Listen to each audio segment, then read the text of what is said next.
Hi, and welcome back to Becca Babbles podcast. I'm your host, Becca. I'm a certified personal trainer, holistic health coach, and future chiropractor on my way to figuring out this thing we call life. Now, let's get babbling. Hi, everyone, and welcome back to Becca Babbles podcast. I'm your host, Becca, and this week we are talking all about estrogen detox. Everyone's favorite word, detox, and how you need to go on a cleanse so that you can detox your estrogen, even though your body does it naturally every single day. I'm kidding. We are talking about estrogen detox, but we are not talking about how you need to jump on some sort of cleanse or how you need to do a juice detox or yada, yada, yada, or take 5 million different supplements so that you can detox your estrogen. Because your body does it naturally, but sometimes it needs some extra support. And some main reasons why people might need to detox their estrogen is because they are dealing with estrogen dominance. Now, estrogen dominance can be due to a variety of different things and be due to a variety different of labs. So like for some people, they may have estrogen dominance just because they have really high estrogen. That makes sense, right? But then sometimes people might have estrogen dominance because like their estrogen is normal, but their progesterone is low, and so their estrogen is higher than their progesterone. So then they'll have symptoms of estrogen dominance. But in that case, you would need to work more on that progesterone. Another thing that I want to highlight is that even though you may be experiencing estrogen dominant symptoms, it doesn't always mean you have estrogen dominance. So when I was doing research for my nutrition master's and I was writing a paper about estrogen and PMS and estrogen detox, I was going down the rabbit hole and found that actually sometimes women who are experiencing estrogen dominant symptoms actually have low estrogen, and the low estrogen is then causing that low progesterone, and so they have these estrogen dominant symptoms. So just because you are experiencing estrogen dominant symptoms doesn't always mean that your estrogen is high. Another thing that I want to say is that like estrogen isn't a bad thing. We just need our estrogen to be in balance and working properly. I feel really bad for estrogen on Instagram because I feel like everyone's all out to get estrogen because they're like, I have estrogen dominance and blah blah blah blah. Unless you're in like the menopause space, then it's like, yes, let's do all the estrogen. But estrogen is important because it helps with our bone health, it helps with ovulation, it protects our heart, and helps with our mood. But sometimes we can have problems with our estrogen if it isn't getting detoxed properly and we aren't eliminating that estrogen well. And what can end up happening is that estrogen then stays in our symptom or our system and then gets recycled, and then that estrogen starts to build up and our body starts to get overwhelmed. So I'm going to break down exactly what estrogen detox is and tell you how you can actually support your estrogen detox system without having to take 5 million different supplements. Don't you love that? So estrogen detox is actually, it can also be called just estrogen metabolism, but we like to use the fancy word detox because it makes us feel pure and cleansed and all the things. But estrogen detox happens in 3 different phases. We've got our pathway phase, we've got our methylation phase, and we've got our elimination phase. So if you want to think of estrogen detox almost as if like transferring mail, that's a great way of thinking of it. So our pathways phase is like, what mail place are we going to? Are we going to FedEx? Are we going to UPS? Or are we going to the standard mail place? I don't even know what that's called, just mail. And then you've got your methylation phase. And this will basically be like, how are we packaging this mail? Are we putting it in a box? Are we putting it in an envelope? What kind of stamp does it have on it? That's your methylation phase. And then your elimination phase is basically like, is this mail being transferred to the right area and is it getting there, or did it get lost in the mail room? And in this case, we want to eliminate our quote mail in the toilet, and I'll get into that in phase 3 once we get there. But here's a little diagram of all the different pathways that estrogen can take. If you are watching this podcast right now, I just showed the different pathways in the first phase that estrogen can take. So in our first phase, we've got three different pathways. We've got our 2OH pathway, we've got our 4OH pathway, and we've got our 16OH pathway. And basically what the OH stands for is hydroxylation. This is the kind of like process that it is taking, because once we get to the second phase, it's going to be 2-methyl instead of 2OH. But that, you don't need to know that. Don't worry about that, unless you want to go down all the science rabbit holes like I do. So in the first phase, estrogen has already been used. So estrogen has already done its job. It's maybe like improved your bone health. It like helped with ovulation, stuff like that. Now we just need to get it out. So your liver takes the responsibility of that. So what estrogen is going to do is it's going to go to the liver to then be processed, and it's going to create these metabolites, which are the 2OH, the 4OH, and the 16OH. When you get to the 2OH pathway, you want most of your estrogen to go down this pathway because it's most beneficial. It creates anti-cancer properties, and the byproducts that it does create are more stable. So we like this because this will then cause for like other issues not to occur that may occur during the other pathways. These properties also, or these metabolites, when they bind to estrogen receptors, they bind less often and they don't bind as tight, which is great because we want them to let go so that we don't have those high estrogen symptoms. Now, things that can happen in this pathway is, or if the estrogen does go down this pathway, it can inhibit something called tyrosine hydroxylase, which can then cause you to have less dopamine, less norepinephrine, and epinephrine. So even though this is the most beneficial pathway, we still need to make sure we're clearing out this estrogen so you don't have neurotransmitter dysfunction or like mood issues, stuff like that. So we want to make sure this 2OH can go down to the correct phase in the second phase, which we'll talk about here in a little bit. But the next pathway, which is the least beneficial pathway, is the 4OH pathway. Typically, you only want about like 10% of your estrogen to go down this pathway. And the reason for this is because this can create reactive estrogen products that could potentially cause damage to your DNA. Now, you can use an enzyme to get out of this pathway called glutathione transferase that can then get you back on that like green pathway that I had showed at the beginning of the podcast. Here, I'll put it up right there. And then you can get back on that green pathway and you're good to go. But if you continue to go down this pathway, this could potentially then cause some DNA damage, which can then be more cancer causing. And we don't like this because the type of metabolite that this creates, it binds onto the estrogen receptor quite frequently, and then it can bind really tightly and it doesn't want to let go. So it's kind of like the child who's like, I want ice cream. And then you're like, nope, we're not getting ice cream today. And then they bind onto that door and they won't let go. That is the metabolite in this pathway. Now, the last pathway has like mixed benefits. This is your 16OH pathway. Typically, you only want about like 13 to 30% of your estrogen to go down this pathway. It can make your high estrogen symptoms higher if it goes down this pathway, but it's also really vital for your bone health for it to go down this pathway. So you're kind of like, it's like, it's not terrible, but it's not great either. So most of the estrogen you want going down that 2OH pathway. Now you might be asking yourself, like, why would someone be going down the negative pathway, or why would you be favoring this negative pathway?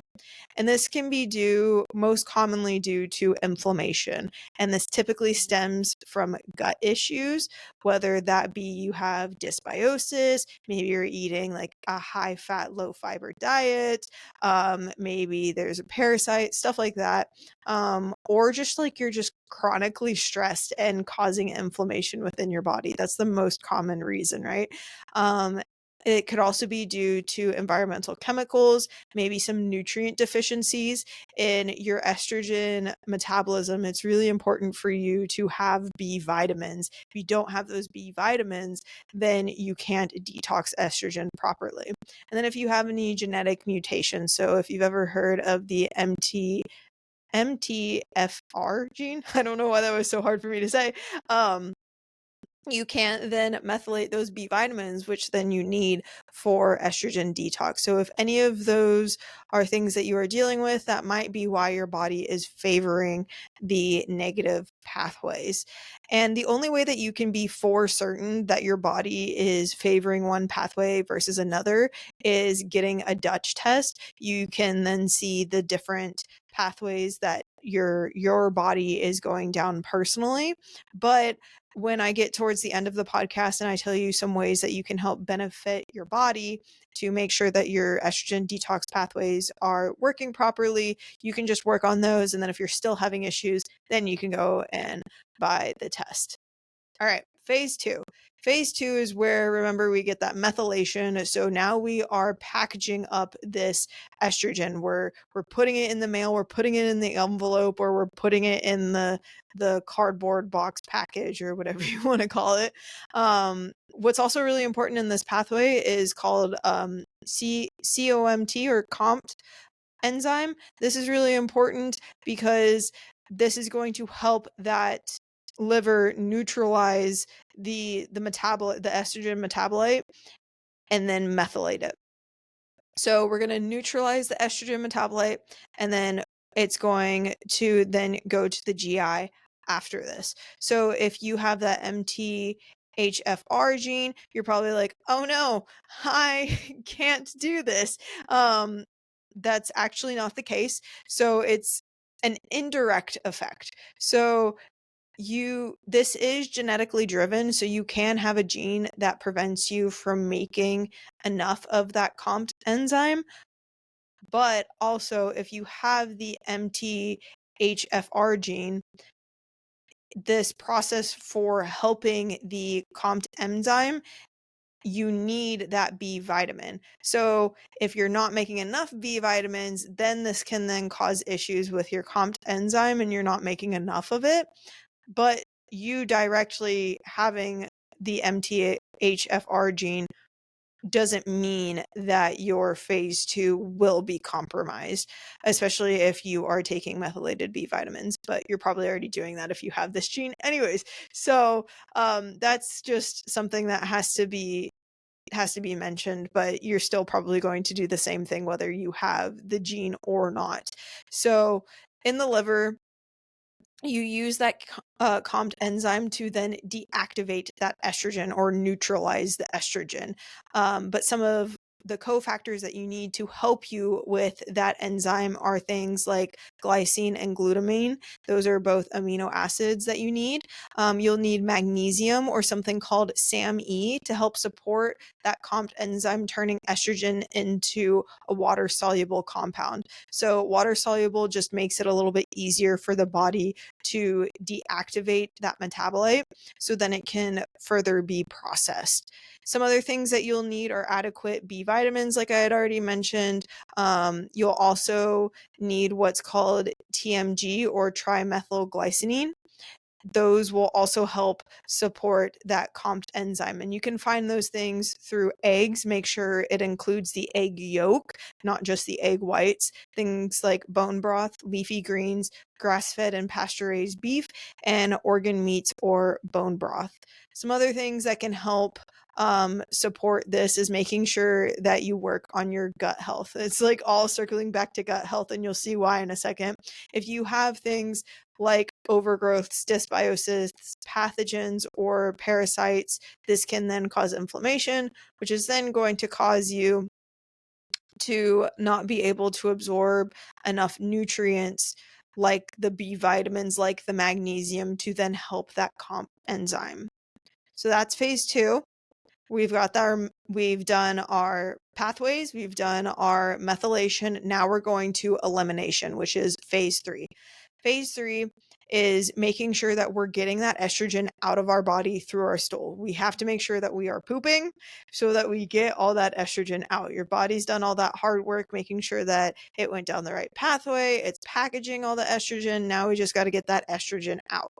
Now, things that can cause issues with this is if you are having chronic inflammation or just inflammation in general, and you are recirculating that estrogen back into phase 1 and phase 2 or just within your body over again. So, when you are working on estrogen detox, always start with phase 3 because it's always going to then make further problems like upstream. It's kind of like in a traffic jam where someone's like, it's further on that the traffic jam is happening, but it's causing issues later down the line.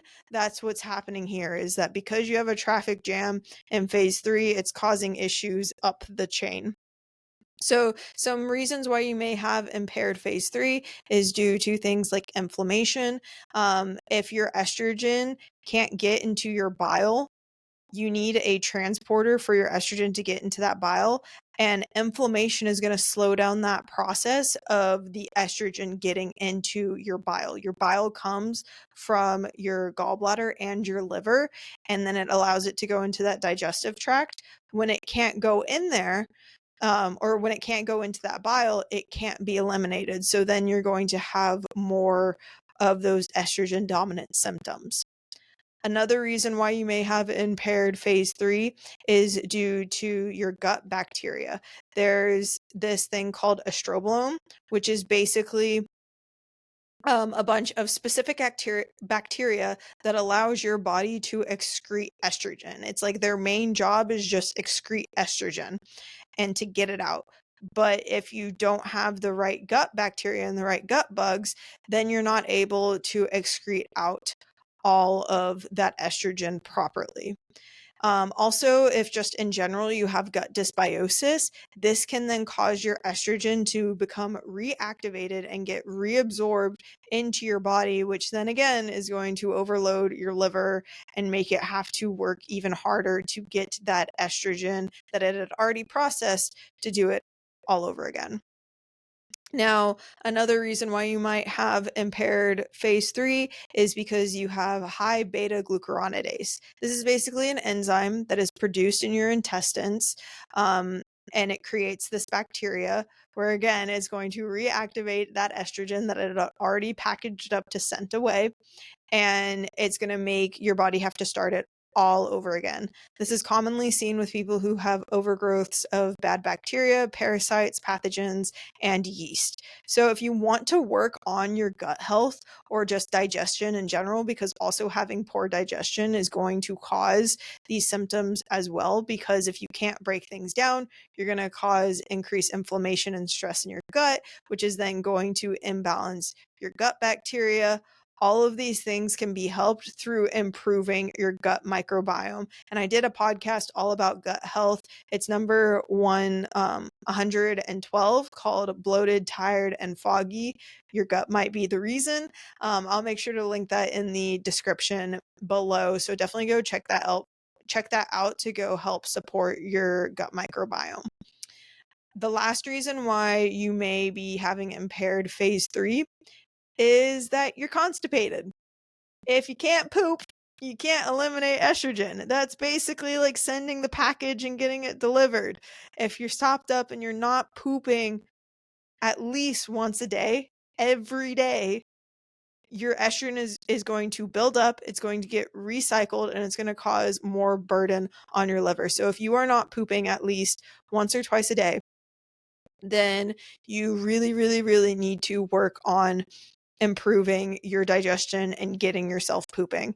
Some of the ways that you can do that is by using things called digestive bitters and apple cider vinegar before meals. This is going to help start waking up your digestive system so that you can actually poop. Also, make sure you're drinking enough water and making sure that you're eating enough, because if your body doesn't have enough things to bind to then create the poop itself, it's not going to have anything to eliminate. And then if you eat all the things but don't drink enough fluids, it doesn't have the moisture to then create the poop to then eliminate it. So I know some of you might be cringing right now because you're like, you said so many words and you're not supposed to talk about poop, but like you're listening to a health podcast and nothing is taboo on here. So that is all of your phases of your estrogen metabolism. So now you might be asking yourself, like, okay, what do I do now? I told you a little bit of things that you can do to help support your different phases, but I'm going to go through just a concise version of how you can actually support your estrogen detox. So in phase 1, a lot of people like to use something called DIM.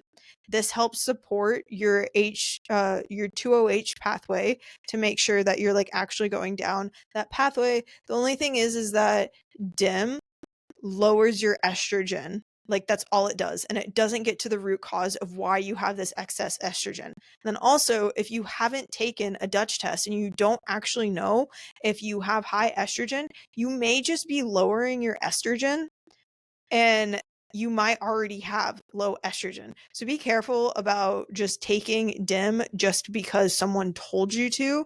And then if you do need to take DIM and you're like, oh, I'll just eat like a ton of broccoli because everyone says that it's like in broccoli, you have to eat like a lot of broccoli to get the amounts of what is in DIM. So either way, just make sure that you actually have high estrogen before you start taking DIM. Some other things that you can eat to help support your phase 1 pathway is broccoli sprouts, raw carrots.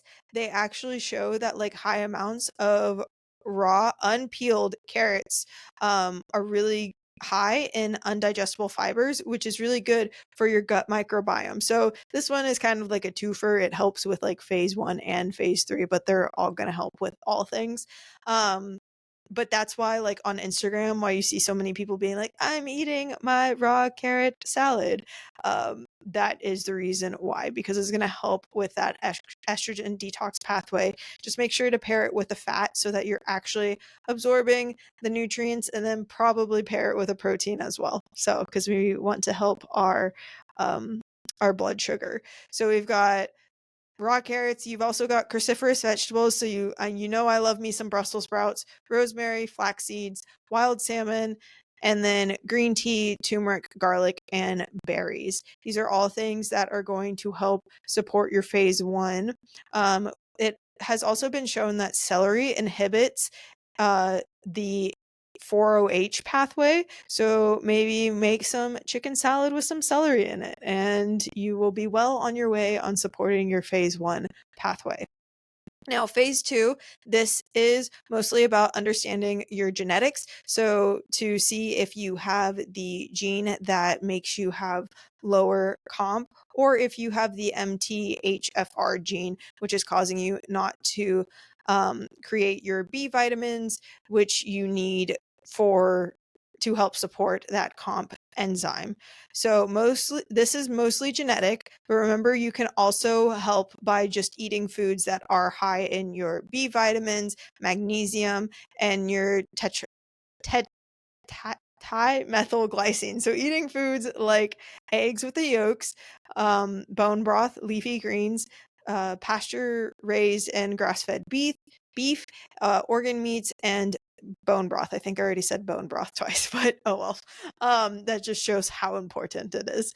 And then lastly, phase 3, the elimination phase. We really want to help our bile production here, especially if you have sluggish bile transport. So increasing things that have sulforaphane in it, which are your broccoli sprouts. So eating those, stimulating bile flow, which is by eating digestive bitters or taking digestive bitters right before your meals, and then eating things that are high in flavonoids. This will also help support that sluggish bile flow. So these are things like green tea, dark chocolate, making sure that you are also drinking enough water so we can get things moving. Some other ways that we can help support our phase 3 is to make sure that we are eating enough prebiotics and probiotic rich foods and taking a a high quality probiotic. I love my seed probiotic. I know everyone's seeing it on like YouTube and like everyone's talking about it, but this has actually helped me make sure my microbiome is healthy and that I'm actually having a bowel movement every single day. So can't recommend that enough. And then also maybe consider taking a stool test if you're still having issues. Maybe you have high beta glucuronidase and this is making you have your estrogen become reactivated and making you have to start over and your liver being overburdened, and there may be a deeper root cause to it. So make sure you go through all these steps first, because maybe it might be something just as simple as in adding in a probiotic or some digestive bitters, or maybe you just need to drink some more water, and that will actually help you improve your estrogen detox. Please, please, please do not go on some cleanse or like do some sort of fasting protocol or something like that just to help your detox pathways. Your body actually needs food so that it can do its different processes. So hopefully that helped you understand why estrogen detox is so important. And if you're having issues with high estrogen symptoms, that maybe this can help you answer some of those questions. If you still have questions, please email me at beccababblespodcast@gmail.com or DM me on Instagram at Becca and Wellness. And please leave a 5-star rating and review if you liked this episode. It helps get it to more listeners into their ears and make them realize that they actually need to eat food to help their body thrive. With all that being said, I can't wait to babble with you next time.